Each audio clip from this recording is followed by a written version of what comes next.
harus mundur karena proses evakuasi akan dilakukan karena jalur ini menghalangi jalur untuk melakukan proses evakuasi korban. Ya, Insan, Anda juga harus pastikan Anda berada di tempat yang aman ya, jangan sampai kemudian nanti ada beberapa hal yang tidak diinginkan juga. Kali ini kalau kita lihat di layar, saudara, mungkin Anda bisa sebutkan lagi, Insan, mungkin ada beberapa informasi yang tadi tidak terdengar secara baik saat awal. Ini posisi tepatnya ada di desa mana, kecamatan mana, Insan? Ya, ini masih di Kecamatan Cugenang. Cigenang, oke. Di desa Benjer namanya, dan di nama kampungnya Kampung Salaeurih, seperti itu. Dan ini merupakan lokasi yang memang pusat gempa yang sangat dirasakan, yang cukup dahsyat di sini, sehingga hampir setiap rumah yang berada di pinggir jalan itu mengalami kerusakan, hingga ada satu buah masjid di sini yang dua. Oke, Anda bisa perlihatkan kepada kami mungkin visual rumah ibadahnya yang juga mungkin terdampak ya. Dan sambil dalam perjalanan, Insan mungkin bisa dijelaskan, ini kan warga pasti pada mengungsi semua ini. Sejauh apa pengungsian dari desa ini ke tempat pengungsiannya itu sendiri? Oke, nah lihat di depan ini bangunan yang berwarna hijau adalah tempat ibadah, masjid. Lihat dari kubahnya itu memang hampir mau roboh. Dan untuk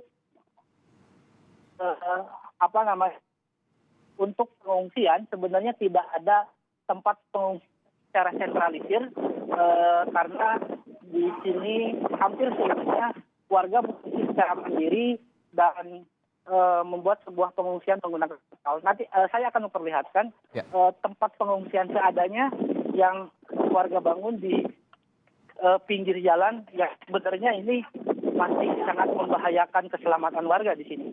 Nah, ini adalah tempat pengungsian warga seadanya. Jadi dari malam tadi warga berkumpul di lokasi pengungsian, hanya mereka yang membuat dengan beberapa lembar terpal seperti ini.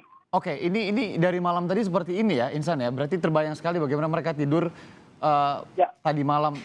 Kalau Anda mungkin bisa tanya atau Anda sudah bertanya tadi, apa kebutuhan yang paling mendesak saat ini, Insan? Apakah kemudian makanan juga tercukupi di sana? Sudah ada kebantuan yang datang? Ya, memang berdasarkan informasi dari malam hingga saat ini, saya melakukan beberapa wawancara kepada warga.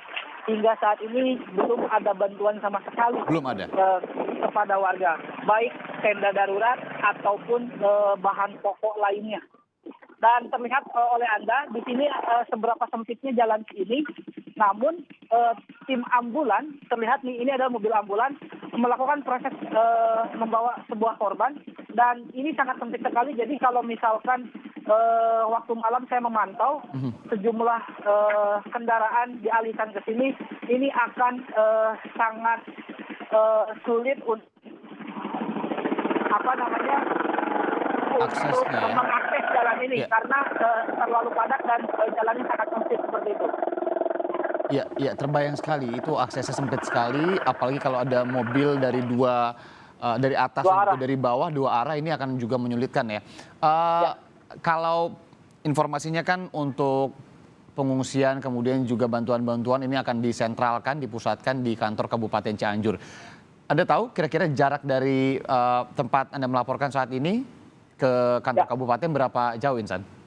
Ya, jika diperkirakan dari lokasi bencana yang saat ini saya berada sampai ke Kabupaten Cianjur itu ada sekitar 10 atau 20 kilometer dari sini, karena memang kalau lokasi saya saat ini berada di jalan utama dari Jalan Raya Cugenang ini masuk lagi sekitar 3 kilometer. Jadi untuk posisi yang saat ini berada sekitar 20 km menuju pusat pemerintahan dari Kabupaten Cianjur sepertinya. Iya, masih dalam satu kecamatan Cigenang. Tadi jurnalis Kompas TV juga, Cindy Permadi dari Jakarta berangkat ini juga melaporkan bahwa di tempat ia melaporkan juga masih belum tersentuh bantuan, dan memang juga masih persis seperti ini menggunakan tenda-tenda seadanya, terpal.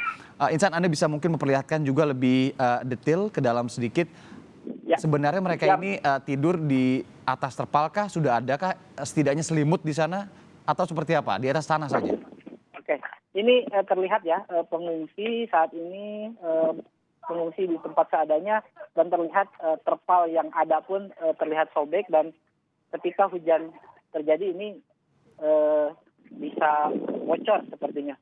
Dan terlihat juga anak-anak sedang tertidur pulas, warga pun sedang ada yang sedang diobati juga karena memang bantuan sangat minim ke sini. Iya, iya. Oke, kita tidak berbicara makanan dulu. Bagaimana kondisi kesehatan warga ini, Insan? Apakah masih ada yang sakit dan belum tertangani? Ya, kebanyakan yang saya pantau adalah mereka mengalami luka-luka, luka ringan, luka robek dan hingga patah tulang tersebut ada. Saya pernah menanyakan kepada salah satu warga bahwa saat itu mereka mencoba ke klinik namun karena penuh mereka akhirnya kembali lagi di pengungsian dan melakukan pengobatan seadanya. Dan sebenarnya terlihat di belakang tenda pengungsian ini adalah lokasi ada 2 rumah yang roboh.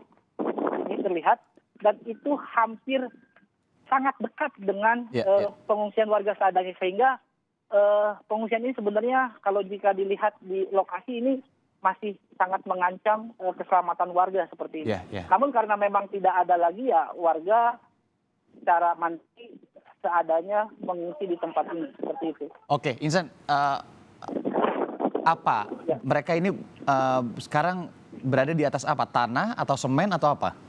Ya, jika dilihat dari di sini terlihat mereka itu berada di atas tembok sisa bangunan sebenarnya yang dialaskan menggunakan karpet bekas. Sepertinya ini karpet dari rumah ibadah ya? Ya, karpet dari rumah ibadah yang mungkin sudah rusak, tapi mereka gunakan sebagai alas. Dan lihat juga pakaian yang bisa mereka selamatkan disimpan di dalam sebuah kantong plastik dan ditumpukan di sekitar tempat mereka tidur. Ini terbayang kalau hujan terjadi pasti juga akan bocor dan yang lebih menjadi kekhawatiran sebenarnya ini dekat sekali dengan lokasi rumah yang masih setengah-setengah tadi ya, sedikit rubuh dan belum rubuh total. Yang saya ingin tanyakan adalah yang bisa Anda konfirmasi juga kontur tanah di sana ini menurun betul ya?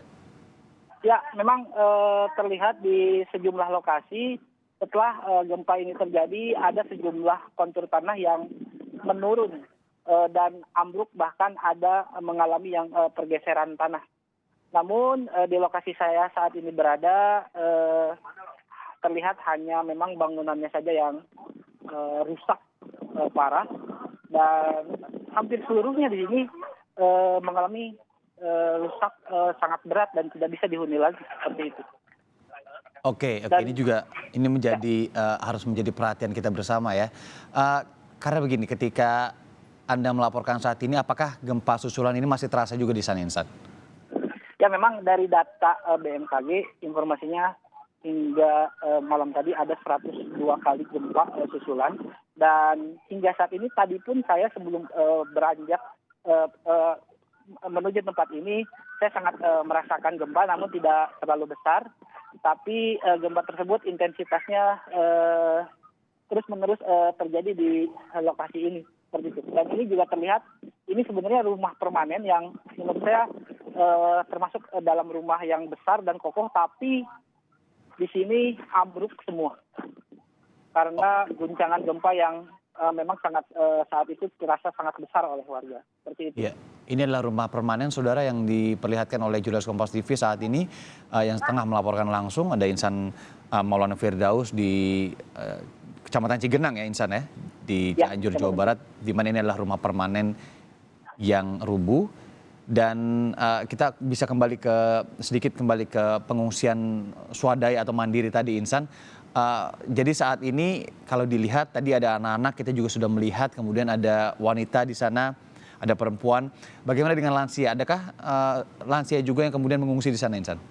Ya, memang terlihat kita balik lagi ke pengungsian, terdapat beberapa orang lansia yang di sini ikut mengungsi juga. Mereka adalah satu keluarga sebenarnya dan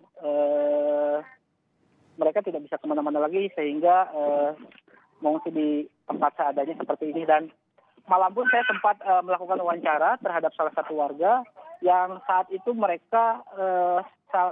warga tersebut berhasil mengevakuasi 4 orang lansia yang tertimbun reruntuhan, dan 4 orang lansia tersebut mengalami luka-luka di bagian kepala, tangan hingga mengalami patah tulang.